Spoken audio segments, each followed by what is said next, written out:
Hi there, folks. This is episode 77 of the Mailrite Real Estate Agent Show. We've got a special guest here, Ross Jeffries.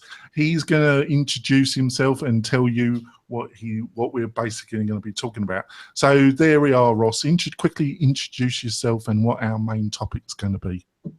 Hi, my name is Ross Jeffries. I am a master of neurolinguistic programming and hypnosis, both of which I've been practicing since 1928. And I've seen the power of language to structure and shape a prospect's unconscious thinking, decisions, and actions. If you can control, or if you'd like direct their thinking, then you can control their thinking. And you can control their decisions. If you control their decisions or direct their decisions, then you can direct their actions, which is basically, if you're doing real estate, to list their homes with you, to accept the price that you're negotiating with, et cetera, et cetera, et cetera. And so today I want to deal with some common objections you may hear and give you some tools that you can use to destroy those objections. And I want to go, before I do that, into some key ideas to get... Yeah, but before you do that, I'd like to introduce my co-host, Thomas. Like to introduce yourself as well. Well, Happy New Year, everybody. This is Thomas J. Nelson. I'm a San Diego realtor, and you can find me on my website at thomasjnelsonrealtor.com. And now back to Ross. Thomas, I live in San Diego too, in Hillcrest. What part of San Diego are you in, sir? Nice. I'm in UTC. I know exactly where you are. You're not more than 12, 15 minutes away from me by car. Can we do a favor after the show? Can we get each other's information and meet in person? I would love to. Yeah. That'd be fantastic. San Diego is the best city in the U.S. Amen. So there are our guests and my beloved co-host live in the sunshine. It's snowing outside where I live, folks. And I'm the other part of this dynamic team, folks. And I'm the founder of Mailrite, a real estate agent marketing system, online, fully hosted, which will get you more quality leads. So if that's interesting, contact us. So that's the introductions done, Ross. So delve in to some of the things that you want to talk about that will help our real estate agent listeners. Yes, yes. Well, some of these things are not so much, shall I say, objections. Some of them are objections. Here's some common questions that you're going to get.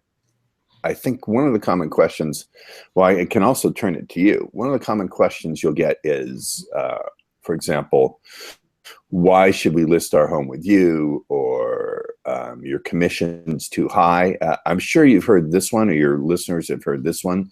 Your commission is too high. Yeah, absolutely. Or they compare you to someone else that's willing to drop theirs. Right. So let me give you some ways. Let's see. I have a whole list of these. These tools are taken from the practice of hypnosis. And one of the tools we call a redefined pattern, through how that works. A redefined pattern takes the meaning they're giving something and the direction of the conversation they're moving it, and it moves it in the direction we want it to go. And it takes the form of the issue is an X, where X is what they're talking about, the issue is Y. So that's the calculus of it. But let me give you a word for it example. I have it. I'm writing a book on it, actually. Okay. They say, I want to think it over. You get this all the time, correct? How often does an agent hear that? I've got to think it over. Yeah, absolutely. We get that a lot. We try to squash it by getting all the decision makers in the room, but they still find a way to have to go think it over. Okay, so listen to this one. This one's wicked. I'm going to give it to you word for word, and then we're going to unpack it. Okay. It opens completely. Isn't thinking it over. The issue is removing any blocks or confusions that up until now would have prevented you from making a decision. Oh, the document crashed. I'm so sorry. Can you do me a favor? Can we take a break just for a second? Is that technically possible? Yeah, we can break. Yeah, and we can edit. Yeah, because the document. I'm sorry. Was that's okay. Sort it out. I had prepared an entire document for this, and the document is crashing. I think we should go, if you're all right with it, Thomas. We should go from the beginning. I can edit the video out. Yeah, I'm so sorry. That's okay. Sorry about that. I prepared an entire document for this interview, and that's the beauty of course, taping. what happens? Let me see if I can pull it up again. Damn it, Word. All right, I'm really embarrassed about this. If we could pause. Yeah. Well, we're going to do it. We're going to do it from the beginning. Actually, it's going to be easier. So you get yourself sorted. I really appreciate that. Switch this recording off. I'm going to keep the Google going, and we'll just do an edit on the Google video. Ross, while you're working on that, thank you. There'll be, when Jonathan does the station break in the middle for the sponsor, we'll just all going to be staring at each other in a moment of pause. So don't let that throw you. All right. And then when the show's over, stay on. Even though we're going to say goodbye, stay on, and we can exchange information at that point. Right. All right. All right.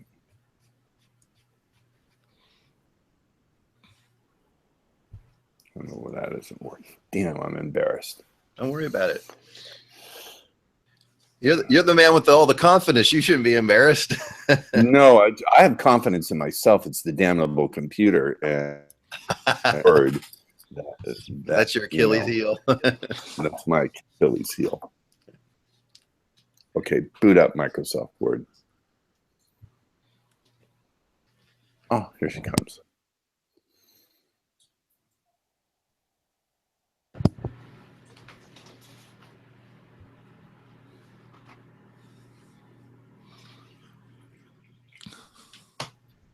It's not responding.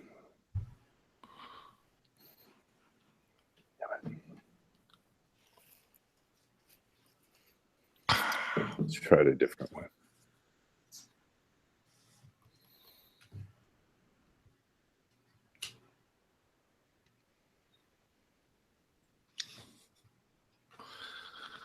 It was a bit chilly.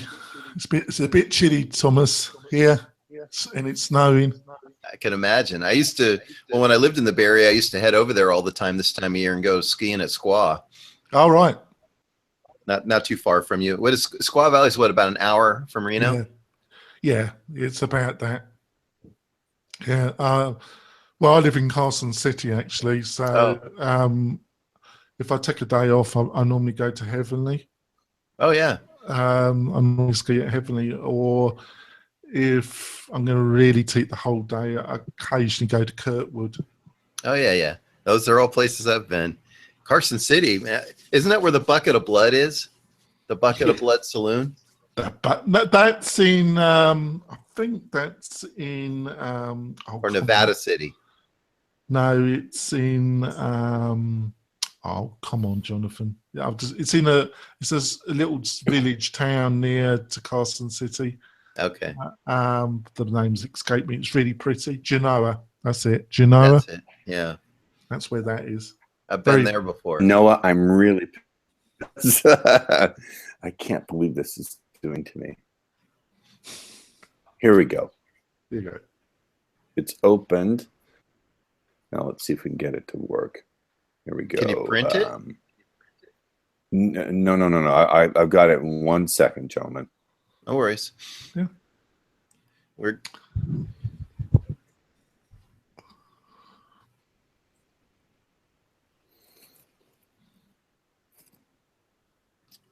Here we go.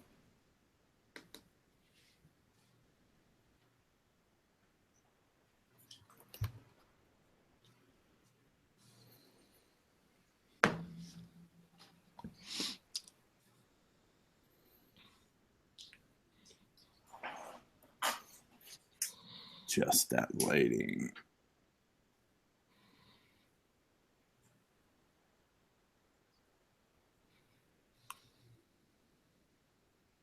Here we go.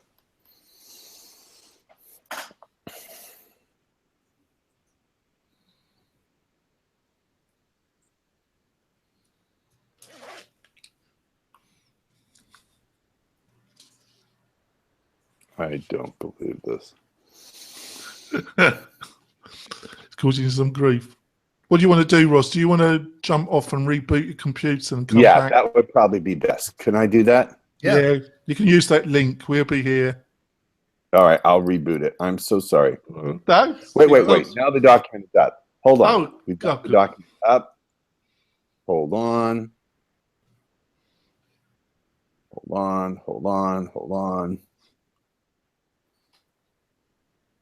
Damn.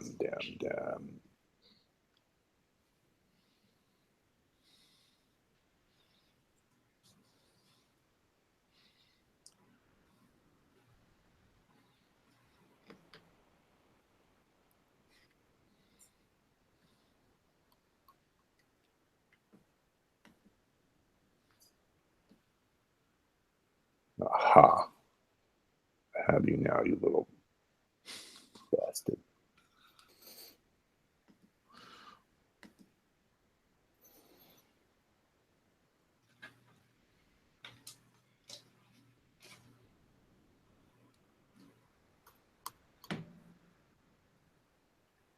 I'm almost there, gentlemen. Thank you for being patient. Sure. Well, you're our guest, Ross. We're very appreciative of you agreeing to come on the show.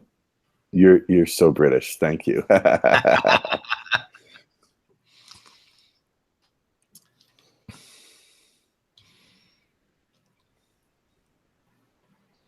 did Jefferson say? Before you open your mouth, you should always think 10 seconds. Okay. If I knew that one, I wouldn't have had my first marriage. Well, it prepared you for the great second marriage that you're having. That's it. Okay, John, we can start. Okay. Right, calm yourself down, Ross, because you've had a bit of a rough. So prepare yourself, Ross. All right, now I'm prepared. Now, do I have to re-click that link? Do I have to re-click that link again? No, no. You're here. Good. You're here. Okay, let's get going. No, you've got your words. So I'm going to do it from the ground. I'm going to press my external recorder again. All right. Hi there, folks. This is episode 77 of the Mail-Right Real Estate Agent Show. We've really got a special guest here, Ross Jeffries. I'm going to let him introduce himself quickly and also give you an intro in what we're going to be discussing, and then he's going to hand it over to my co-host. Off you go, Ross. Thank you. My name is Ross Jeffries. I am a master trainer and practitioner of neurolinguistic programming, NLP, and a master hypnotist. I've been doing both practices for 28 years. And for the last few years, I've been assisting sales professionals in using the power of what I call stealth persuasion to double or even triple their closings, conversions, and sales through the power of invisible influence. What I'm going to teach you today are some ways to, and I hate to say mind control, let's say mind direct your client or prospect to take the actions that you want them to take. I want to give you a little bit of formula here, a little bit of the propositions that make this all run before I go into the word for word stuff. Oh, that sounds great. So I'm now going to introduce my co-host, Thomas. Go on, Thomas, introduce yourself. Well, Happy New Year, everybody. It's Thomas J. Nelson. I'm a San Diego realtor here, and I also can be found at my website, thomasjnelsonrealtor.com. And Jonathan, why don't you introduce yourself? Yes, I'm the founder of Mail-Right. It's a marketing system for real estate agents focused on Facebook, and then gives you the tools that you can use Facebook to get some really quality leads. So if that sounds interesting, contact us. So off back to our fantastic guest, Ross. So delve some more into this fascinating subject. Well, one of the things I want listeners to understand is that nowadays your traditional sales techniques, and I'm not putting them down, don't work quite as well as they used to. And I'm going to tell you why. The reason why is that your clients and customers, first of all, don't trust their ability to make a good decision. One of the things you have to understand when you sell, you kind of put your ego aside to hear this, is you're never really selling the home. What you're really selling are decisions and feeling good about decisions. So you really need to get that thing first. Yes, from a technical perspective and a paper and pen and ink perspective, or if you DocuSign perspective, you're selling the home. I get that. But from a much deeper level, from the level of the unconscious mind, which is the level that I work upon, that I deal upon, that I teach about, you're selling decisions and you're selling good feelings about decisions. And here's the problem. Number one, people have always had a big button on money, on parting with large sums of it. But the second thing is people no longer have trust in the institutions and investments that used to be good for them. And I'll illustrate this with a really quick story. Right around 2008, my accountant called me up and he said, you know, Ross, you still have some time to put some money into your 401k before April 15th. Go ahead and do it. So I walked into my trustee bank, which was Washington Mutual. I don't know if your listeners remember Washington Mutual. And I went to the financial officer. I said, I'd like to make an investment. I'd like to make a contribution and investment. He said, what level of risk? I said, very conservative. He said, no problem. I've got a company here you like. They're called AIG. Oh, no. I said, AIG. I'm not making any of this up. I said, Wow. AIG. Who are they? He said, don't worry, they have assets like you won't believe. That's exactly what he said. Okay. Now, a couple of weekends later, I'm strolling by to get some money from my ATM at Washington Mutual, and it's closed. and I'm going, what's going on with this? And then the next day, the Washington Mutual sign had disappeared. And what was on it? Chase. Chase bought Washington Mutual dime on the dollar. The whole thing crashed. This is a real estate crash of 2008. Yep. And so don't think that people have forgotten that on the unconscious level. On the conscious level, they may indeed have forgotten it. But on the unconscious level, they've got a problem. One of the reasons why you hear objections, and I want to go through today some of the common objections that you get, and I'll give you word-for-word answers, but when I give you those word-for-word answers, I want to unpack the tools behind them so you can see how to use them for yourself. Now, if all you do is use the word-for-word answers I give you, you're going to see your sales, I think, go up by 20 to 30%. And the most common thing you hear in any business, because I do this also for the financial planning, the wealth management businesses, they're sort of, in a sense, and the mortgage industry as well, I work with them, they're sort of kissing cousins to real estate. Yeah, we're all connected. They're all connected. And so I want to give a common objection, and those people listening or watching this can immediately, instantaneously identify this common objection. So the objection is, I need to think it over. Yep. Unfortunately, we hear that one a lot. Often? Yep. Yep. And so the response would be, this is something called an agreement frame. I'm going to give you the illustration, then I will explain it. Okay. Okay. You be the objector. Say I need to think it over. Yeah, Russ. You know, I'm going to need to think that over. I agree. You need to think it over, and that means I haven't yet done a good enough job at helping you to understand this is a great decision. What would I need to explain to help you find the clarity to really want to do this? Now, this is what we call an agreement frame. With an agreement frame, we appear to be agreeing with the prospect, but actually what we're doing is redirecting them so they put the meaning on it that we want them to put. So if someone says, I need to think it over, what they're really saying is, I'm not sure, I'm confused. Correct? Correct. So I agree you need to think it over. So by starting with I agree, what does that do? It means it gives the illusion that you're listening to them. Of course, you should listen and you care. So that means you're not doing what they expect. Usually, when someone says, I have to think it over, what's the typical response that you try? I would get defensive probably and start asking, why do you need to think it over? Or, Right. You just start to backpedal. You either backpedal or you confront. Now, Right. Those two things, number one, they usually don't work. And more importantly, they're a pattern that the person is used to giving. So in NLP, we teach what's known as a pattern interrupt. When you interrupt someone's expected pattern of response, then what you do is create a state of temporary suggestibility. So the first thing, I agree, you need to think it over. So that they're going to have a temporary pause in their mind saying, what? He's agreeing with me? Right. And that means I haven't yet done a good enough job helping you to understand this is a great decision.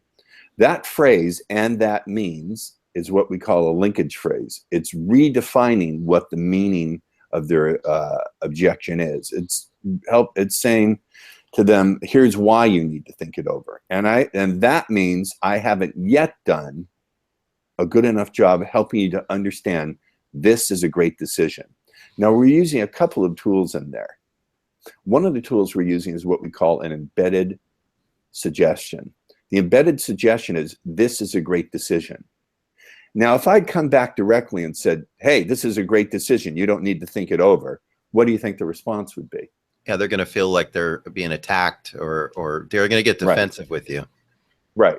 So what we do is we embed that suggestion inside of a sentence. So when we say, and that means I haven't yet done a good enough job helping you to understand this is a great decision.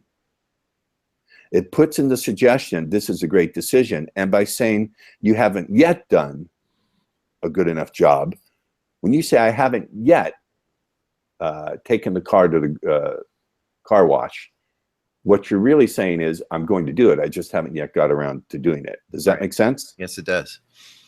So when you say, and that means, that's what we call a linkage phrase. It allows you to redefine any objection, and give it the meaning that you want to assign to it. And that means I haven't yet done a good enough job helping you to understand, and here's a suggestion, this is a great decision. Now, here's the next question. It's called an elicitation question. So from there you say, what would I need to explain to help you find the clarity to really want to do this? There's another embedded suggestion. Questions are, this is a great decision and really want to do this. So we're using two embedded suggestions, and we're getting to the real bottom of it. We want them to tell us what the real reason is. Usually when people have to think it over, what they're actually saying is, I don't have enough clarity to make the decision, I'm confused. So by asking the elicitation question, you can then go through and see what is the real problem and address it. The biggest problem with an objection is not addressing it in a way where the person can state what it really is. I would agree. Does that make some sense? Yeah, absolutely. That's, you know, when I've had something tank that I was hoping to put together, that's often the feeling I'm left with is I didn't unpack it enough for them to make a decision, but I didn't know how to go about doing that beyond what I had already attempted. Right. I want to go over this word for word. Well, people are listening to this or watching this on a video cast, so they can repeat it for themselves. My suggestion is you take this and somehow you transcribe it. I don't know. I don't want to step on anybody's toes here. Okay. So let's say they give you the reasons, and they say, well, I don't understand this, this, this, and this. That's the request for clarity. Right. So your response would be something on the lines of, oh, shoot, of course that's why you didn't want to do it now. Do it now. Did you hear that? Yes. Let me show you in a way that you understand much better. I think the more you understand, the more you'll see it really is a great choice for you to make. Now that, the more pattern is something else we'll get to in a second. Okay. Here's some other ways to deal with the I need to think it over objection. Another way to do it is to redefine what the meaning is a different way. So if they say, I need to think it over, you can use a counterexample. Counterexample would be, and this is wicked one. So you play the objector, say, I need to think it over. I'm going to need to think it over, Ross. Well, have you ever taken a long time and still made the wrong decision? Yeah, I guess that has happened. Yes. And then you say the following, maybe it's not about the time you take. Maybe it's about getting the clarity you need to realize this is a really great decision. Why don't I explain a little more? So you see what we're doing? We're giving a counterexample. Right. You like that one? I do, because it's everything you're given us so far is so contrary to what people are typically experiencing. Exactly.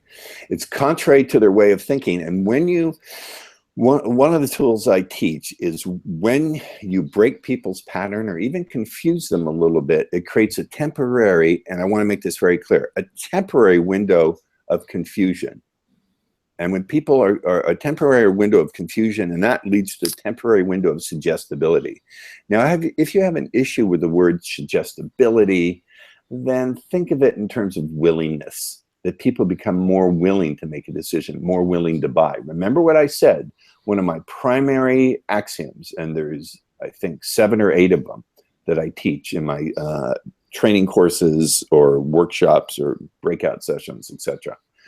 And that principle is that, again, you are not selling the property, you're selling decisions, and you're selling feelings about decisions. And the other principle I teach is confusion used at the right time and used artfully can be very, very powerful. Now, doesn't this go contrary to what you're told? What you're Absolutely. told is, what you're told is a salesperson is always make the message clear. Now, that's true.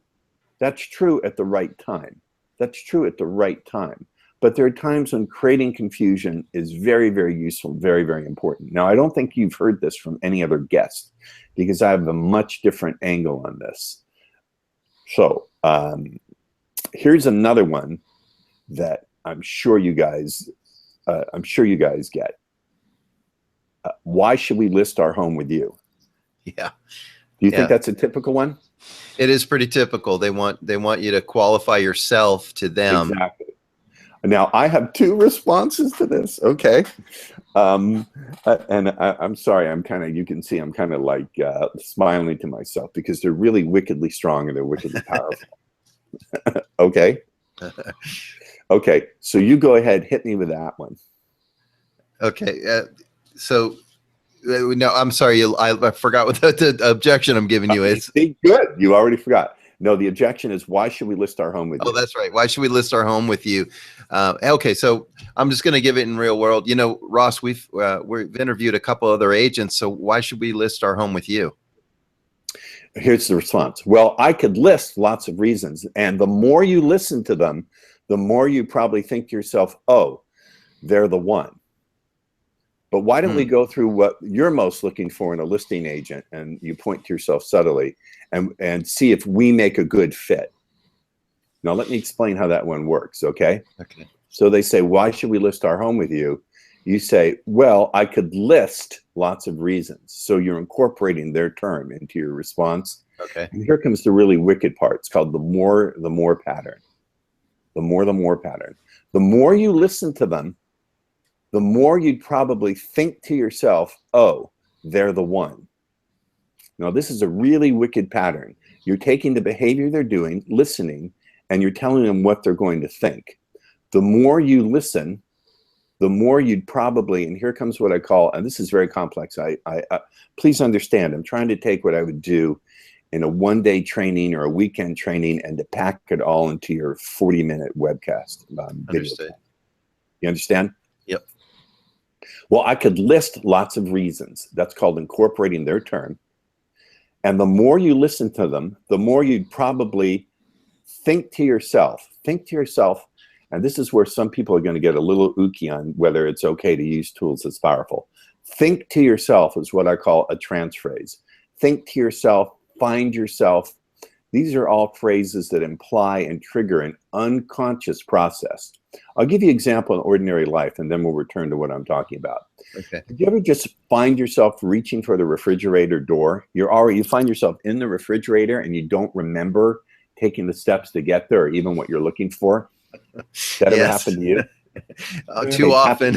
Too often. Or have you ever been driving down the highway and suddenly you find yourself looking at the signs and you've gone 15, 30 miles, but it didn't even seem like any time had gone by? Yeah, especially the older I get. Yeah, exactly correct. They'll look at me. I'm 58. I'm a shambles here this morning. Okay. So what we're doing here is incorporating naturally hypnotic processes that people do anyway. And once again, if that term hypnotic sounds too powerful, then ignore me and don't, double your sales. It's no problem for me. Okay. So think to yourself. Think to yourself is actually giving them a command to think to themselves, okay, he's the one or she's the one. I don't want to get sexist here. So, well, I could probably list lots of reasons. And the more you listen to them, the more you probably think to yourself, okay, they're the one. But why don't we go through what you're most looking for in a listing agent, and then you subtly point to yourself and see if we make a good fit. There's an embedded suggestion. We make a good fit. So in the space of 2 sentences, what are you doing? You're incorporating their term, list. Then we're saying, using the more pattern. The more you do this behavior of listening, the more you're going to do the trans phrase. Think to yourself, okay, they're the one. Notice when you say think to yourself, you're filling in the gap. You have to tell them what to think. You're not saying you'll probably think to yourself, well, I really got to think it over. That's not going to lead to the outcome you want. Right. So then we use an elicitation question. So why don't we go through what you're most looking for in a listing agent and see if we make a good fit? That's okay. Yep. I'm got with that you. one. Yep. All right. So basically, Ross, by doing that, you're getting them to verbally persuade themselves to hire you, because basically you're linking yourself suggestively to the main reasons, the main things they're looking for an agent. Would I be correct in that? Yes, and you're not even telling. Yes, exactly correct. You're priming them to already decide you're it, and by priming them to decide you're it, that makes it more likely that they're going to verbally tell you the reasons, the things that they're looking for, and that way you know what to emphasize in your history and your experience. Yeah. So and you're giving the suggestion, we make a good fit. Right. So in that space of 2 sentences, you're bombarding them, what I would say, with 4, maybe 5 hypnotic tools. And again, this is actually easy to use. Once I teach you, once I train you, once I consult with you, you'll see. It's very overwhelming to hear it at first. Now, the fact that it's overwhelming or seems different is only a sign that it can give you results that are different than what you're used to getting. Because it's the ways of thinking and acting that stand so far outside of what we're used to doing that hold the potential of bringing us the results that are so far outside of what we're used to enjoying. Does that make sense? It definitely does. But before we go for our quick break, I just want to recap a couple of things quickly just to see if you feel we've got the gist of this. What I got from our initial discussion, Ross, is, if you just ask a possible client, what are your objections, you're probably they're not going to tell you. And it's interesting. It's interesting why they won't tell you. It would probably save a lot of time, but they just don't want to do that because they feel they're in a negotiation or choosing state of mind. So I find asking that question is practically a waste of time. But what you're suggesting is a number of techniques and question methodologies that really opens up the possible client to finding out what are the real objections. Would you agree with that? Yes, and I want to add in, we're giving them suggestions that they're going to listen carefully, and the more carefully they listen, the more they'll convince themselves that you're the right one. Right. And then, so they're already convinced on an unconscious level, and then they're going to give you the conscious things that they're looking for. But remember, 90% of the decision-making process is made in the unconscious anyway. The 10% of the reasons why, those are just ways of making them feel good about the decision. It all comes back to that formula that I gave you in the beginning. You're not selling the property. As much as you are, on one level you are, I get it. But what you really do is selling decisions and good feelings about decisions.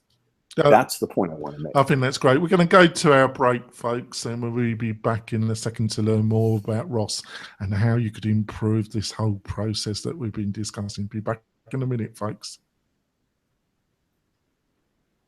We're coming back. We've got our great guest here, Ross Jeffries. Been really roast in the conversation so far. Like to take over again, Ross, and give us a bit more insights in this process you've been describing. Yes. So let me give you some more of these. Here's another response to why should we list with you? Okay, this one's a little more wordy, but it works just as powerfully. I'll give it to you word for word, then we'll unpack it, shall we? Yeah, sounds Let's great. do it. Okay. Mr. and Mrs. Jones, assuming it's a couple. I don't know the actual factual situation. Mr. and Mrs. Jones, only you can, and I'm going to lean on the trans phrase, only you can decide for yourself. That, once again, is a trans phrase. They're going to go inside and decide for yourself. Only you can decide for yourself. You want to choose me. There's a suggestion. So we have a trans phrase and we have a suggestion right off the bat. Excuse me. Bless you. Bless you. The information I'm revealing today is nothing to sneeze at. Yeah. Mr. and Mrs. Jones, only you can decide for yourself. You want to choose me. And I never want you to do that for any reasons other than the ones that stand out for you. So here's another suggestion. Do that. Decide for yourself. Do that. Choose me for any reasons other than the ones that stand out for you. That's a suggestion that they're going to go inside their own mind. They're going to find their own reasons to choose you on an unconscious level. This is a command, and I know it may seem a little complex. Remember, I'm doing what I would teach in a 90-day private consult program or a weekend seminar, or weekend training, trying to compress it down here. Understood. So only you can decide for yourself. There's our friend, the trans phrase. Here's the suggestion. You want to choose me. I never want you to do that. So the command, do that, the command, choose me, the trans phrase, for any reasons other than ones that stand out for you, right? So on the unconscious level, you're commanding them to choose you and to find their unconscious reasons. A truism. Truism is a statement that everyone agrees with, but as every sharp person knows, the first and most important step is gathering the right information. So you know, and here comes another suggestion, you're making the best choice. I want that certainty too, so we can make sure we're a good fit. There's another suggestion. What are the top things you're looking for when you decide you want to list? So now, after giving them all these suggestions, all these commands, all these trans phrases that they're already going to pick you, then you're going to ask them what the top 3 things are, the top things they're looking for, so they can get more clarity and you can get more clarity that you fit. But really, you're only doing that to give them some a good feeling about the unconscious decision that they've already made. Right. Does that make sense? Yeah. I mean, you're basically freeing them up to be their true self in that moment, so that you can get to the heart of the matter instead of getting stuck out at the gatekeeper that is their defenses that stop a lot of us salespeople. And we're always looking for that gate to get in. Actually, with all due respect, and I do respect your experience, you have far more experience in the field of actually selling real estate than I am. To be blunt, I've never sold a piece of real estate in my life, but I've taught people to sell millions and millions of real estate. So using my hypnotic skills, let me unpack what we're doing from the perspective I see it. Okay. From the perspective I see it is we're bypassing their conscious mind. We're getting them to, commanding them to do unconscious processes to already make the decision that we want them to make on the unconscious level. And then they can talk about the conscious reasons why they did it, even though it may have nothing to do with that. The real reason they may pick you is because you remind them of a friend in high school, or they feel good about the pancake breakfast they had that day. And while they're talking to you, they feel that good feeling in their stomach. I took a course in law in the summer of my college career, which was very unillustrious. And one of the people, the professor was talking about the breakfast theory of law, that the judge makes a decision because he had a really good breakfast or a really bad breakfast. The bottom line is we're commanding them to go inside and do an unconscious process, but we're doing it in a very clever way where they don't catch it. It sounds like a normal, ordinary conversation, does it not? It does. And then we're telling them and then with the question, it's called an elicitation question. What are the top things you're looking for when you decide you're going to list? That's another suggestion. You're going to list. Did you hear it? Yes. And then when they list those things, it makes it easier for you to identify yourself with those things. You can pull them out in your record, your history. But really, listing those things is just a way for them to get a good feeling about the unconscious decision they've already made. Right. And I think I don't want to make anybody wrong. A lot of the sales techniques you've been taught can work to some extent. But the problem is they're either appealing to the conscious mind, or they're expecting your prospect to know things that they just don't know. Right. Or they don't recognize that decisions are made on the unconscious level. So again, I'm going to bring it back to the same thing. You're selling decisions and good feelings, not the home. Number one thing to sell a decision is to get the unconscious mind to already make the decision before you go for the actual factual reasons. Russ, can I ask you, like, when you get to that point, like you just said, where you get them to list maybe their top 3 reasons, right? Do you, you've already technically got them to agree on that unconscious level. So how much do you dive into those reasons without like overselling it? You know, am I making sense? I wouldn't go too much into it unless they ask for more clarification. Okay. And they're basically you could undo everything you just did. Well, I don't think you could undo anything. This is really powerful. Okay. Excuse me. But when they ask for it, they're going to tell you what those things are. Okay. Because you said, you remember the question? Yes. What are the top things you're looking for when you decide you're going to list with me? Right. All right. Decide you're going to list. By the way, what does that do? That takes the behavior, stating the things they're looking for, and links it to the decision they're going to list with you. So that's another really clever twisting in of the knife, so to speak. Right. All right. And I know we've heard this one. Everyone in the audience is probably signed to themselves about this one. Your commission is really just too high.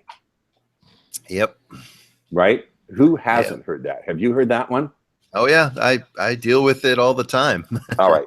I'm going to give you something that will wipe out that objection 90% of the time. What would that be worth to you as a bottom line number?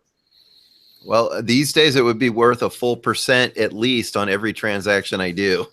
which comes out to what in actual dollars? Well, in San Diego, on average, that's about $5,000 to $10,000 a deal. All right, I'm going to give it to you. I'm going to give it to you free. The reason I want to give it to you free is not only just to make a good interview, but because what I'm proposing is so absolutely, maybe it doesn't seem out there, that the only way I can prove it, that I'm someone worth talking to further, is to give this away and let people try it for themselves, if it's not too complex. All right, your commission is really too high. So the first thing I would say, and I'll unpack it, Mr. and Mrs. Smith, I don't want to waste your time, and I certainly don't want to waste mine. Now, what do you think that's establishing right there, right then, when you say that? You're showing them some respect for the time, and that this might not be a fit if it's coming down to price. Right. I don't want to waste your time, and I certainly don't want to waste mine. That implies something. It doesn't state it. It implies that you're really busy and that you're in demand and that you don't have to have the deal. Okay. Now, when you come from a position of not needing the deal, well, I don't need the deal. I like it, but I don't need it. Right. Where does that put you in terms of who's got the power in the negotiation? Right. It gives you a lot more leverage than they were probably presuming. Yeah, they're presuming that you're going to beg for their business. You don't beg for their business. You say, in effect, hey, don't waste my time. But you say it in a nice way because you start by saying, I don't want to waste. You're breaking their expected pattern of thinking. Right. They expect you to either argue and give reasons or to beg, correct? Correct. Or get flustered. We're not going to do any of those things. When you interrupt the pattern, then you put them into a very suggestible state. So you say, I don't want to waste your time. I certainly don't want to waste mine. All I can say is you get what you pay for. Now, that's what we call a truism. A truism is something that you just can't argue with. You get what you pay for. Isn't that a common phrase that everyone hears and everyone agrees with? correct? Yes. Yes. All I can say is you get what you pay for. And most people recognize getting top dollars in your pocket at the end of the day is what it's really all about. So now what have you done? You've redefined it as being not they want to save money on the commission. They want to get overall top dollars. So now you've just taken the meaning away and you've inserted your meaning. And by the way, you're stating something that's true. At the end of the day, people do want to get top dollar in their pocket. Isn't that true? Right. They're not as concerned about the commission if they're making top dollar. Right. All I can say is you get what you pay for, truism. And most people recognize getting top dollars in your pocket at the end of the day is what it's really all about. So you just redefine the meaning. All right? Yep. And then you say, so forgive me for being blunt, but the issue isn't my commission being too high. The issue is your expectations of what a top negotiator could get you for your home are too low. Yeah. You get that? I do, because in a Turn sense, it around completely. And that means, remember our favorite phrase, the linkage phrase, and that means it's time for work out of the way so I can get going to work for you. Does this all make sense? Yes. Could you repeat that last part again? And that means it's time to get the paperwork out of the way so I can get going to work for you. I like it. You get it? Yes. Someone's trying to call me, but I don't care. The interview is more important. Thank you. Right. So Okay. what I think you're doing, Ross, is so far we're we're dealing. We like to think, and I think you've said it is important. There has to be rational reasons, but a lot of this is in the subconscious, and just giving a load of rational reasons why you're the best agent, why they should buy it. You never want to do that. Isn't really going to work, because you're not appealing to the real decision maker, which is the subconscious mind. Would that be correct? Correct. Well, almost. When you give a lot of reasons, first of all, you're doing what everyone else does. So you're not doing what's expected. You get it? So you're doing what's expected. When you don't start out by listing reasons, you're doing the unexpected, and that creates a state of suggestibility. And is that because, I mean, people are so conditioned to hearing typical responses that they've got typical responses to those responses? But exactly. Okay. Exactly. So what you're doing is removing that ability for them because they've never heard what you've said to them before. Exactly. Right out of the gate, I want to make a hypnotic interruption. Right. I want to make a hypnotic interruption. And I'm sorry if this sounds unfair, but I did call it self-persuasion.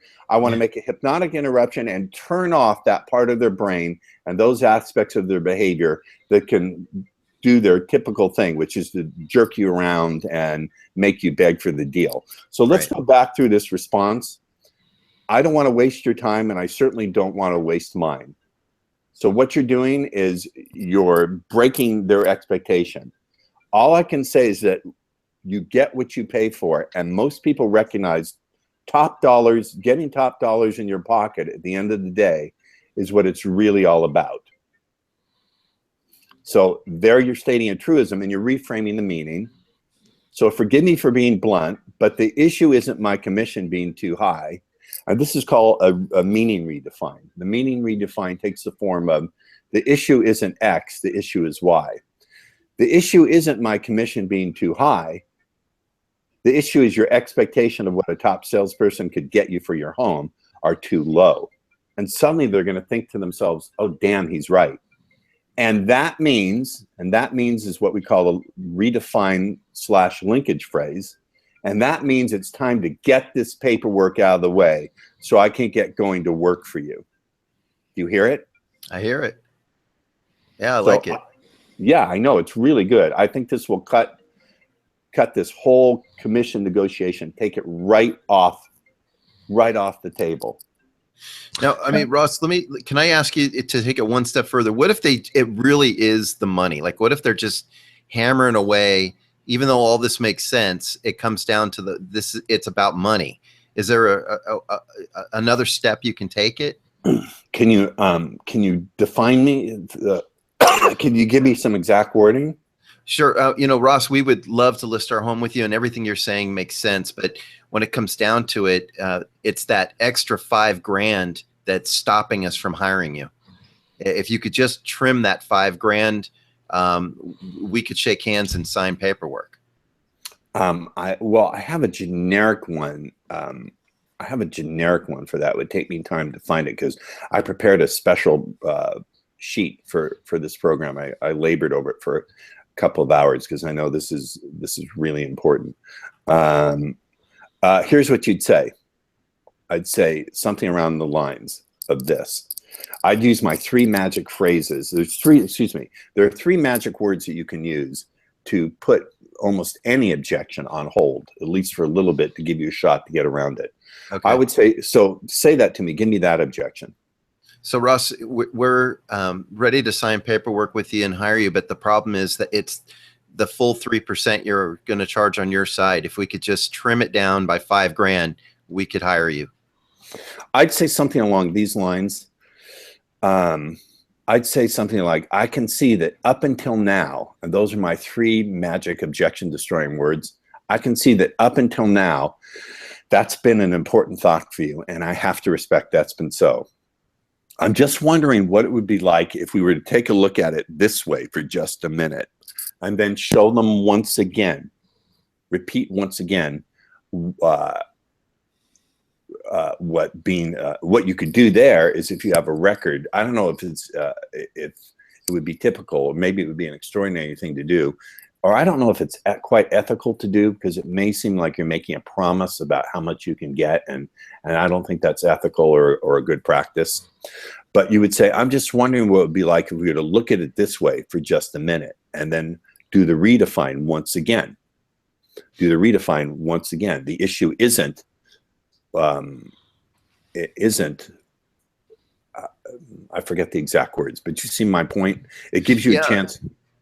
Well, and there are sales stats that we pull that we're not promising anything, but we can show them that typically in today's market, this is what you can expect with an agent that is competent enough to achieve that, so to speak, without going too much into detail. But so there are stats to back up some of these claims. Right. Now I have one here. If you give me a second to find it, a really good one here that really good one here. And darn it, I came up with so many of these about a way to make it so as they walk through the home, they're ready to buy and to make an offer that very day. And damn it, if I can't find that. That makes me really unhappy, but it was a good one. But I think, in that actual part of the conversation, if it does come up, Ross, I think you would go back and you might paraphrase the 3 major reasons what they're looking for, and you would paraphrase them back maybe back to them, and in some gentle language point out that they want a top performer to represent them. Right. And a top performer doesn't normally discount. A top athlete, a top lawyer, a top of everything normally doesn't have to discount. So you've got to phrase it and point at, maybe re-paraphrase the things they've said to you, and then put that suggestion element into that phrasing. What do you think of that, Ross? I think that's very good. How much time we have? Because I want to give away another one that's really... Yeah, I think we've got time. What about you, Thomas? You got time for one more? Absolutely. Let's keep going. Okay. I want to give you one. This is a bunch of hypnotic language that'll make it a little bit more likely that a potential buyer is going to put down a offer right then and there as soon as they've done the walkthrough. How would that be good? That would be wonderful. Because as we know, a confused mind makes no decisions, and the longer people go, the more confused they have. The more choices they look at, the less likely they'll make a good decision. Yep. It's the paralysis of analysis.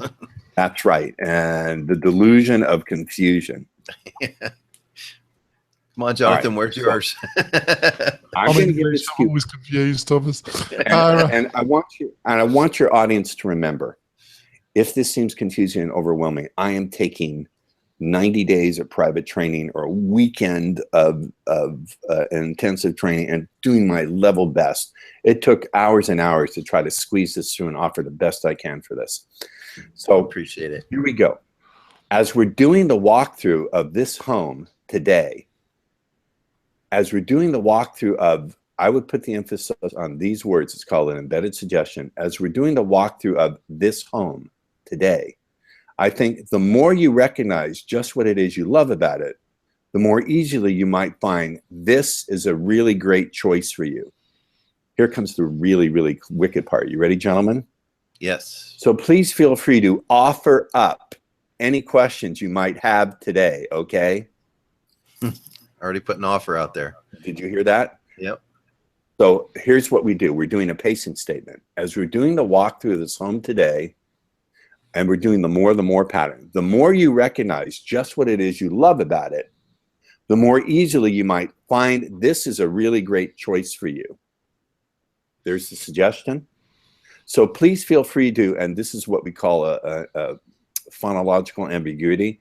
So please feel free to offer up any questions you might have today, okay? Do you get it? So what are you doing? You're linking the behavior. You're saying, if I were to do it directly, because I'm a hypnotist, I would say, go into trance. Okay, here's what's going to happen. You're going to walk through the home. You're going to recognize things you love about it. And recognizing the things you love about it will cause you to think, this is a really great choice, and then you're going to make an offer today. That would be if I were to state it directly. But if you were to state that directly to someone, they'd run out or look at you like you're a freak and push you down the stairs. What we're doing is opening the door to the unconscious mind. Remember, 90% of decision-making power is made by the unconscious. 10% is the excuses, the conscious excuses we give ourselves that's a good decision. So if you bear in mind these axioms, 90% of decisions are made in the unconscious, and you bear in mind that you're selling decisions and good feelings about the decisions, then it might cause you to stop and recognize the power I'm offering to influence the unconscious mind. Let's think about this. You know, even if you don't increase your sales by 100%, if you increase them by 20 to 30%, that's still a reasonably good fat number. Would you not agree? Absolutely. I mean, that could be the difference of 10 deals more a year. Yeah. So think about that. That's a substantial amount of money in your pocket. Now, this is like a tenth of what I could teach if we had more time, but I've really done my best to pack it in. And, I think so I apologize if I didn't give you enough. No, it's been good. I think you've done an excellent job, Ross. So we're coming to the end of the interview, Ross. How can people find more about you, get hold of you, and learn more about these techniques? Here's what I suggest. If in any way you've found for your own reasons that this is something you want to learn more about, here's what you can do. I do intensive one-on-one training programs over Skype. I also do trainings for offices. And if you're part of a real estate organization, I know you have lots of organizations, I can come and speak to your organization. If you're interested in any or all of those things, it's very simple to talk to me for free. I offer free Skype strategy sessions because I want people, again, to see the value in hiring me. So it's easy. Go to consultross.com.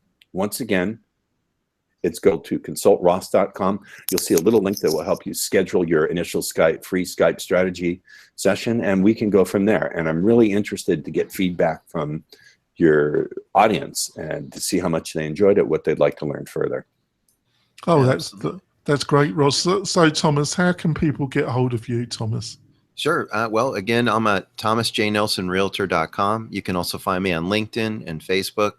And I want to remind our listeners to not only leave your comments for us here on the show notes on iTunes, but if you could subscribe, you're really going to help our show reach out to more people. We're really trying to help disrupt the community that is suffering a 90% failure rate, which is the real estate industry. That's crazy. I know. So we're trying to get good quality guests like yourself, Ross, out to the real estate community and change that. And Jonathan, back to you.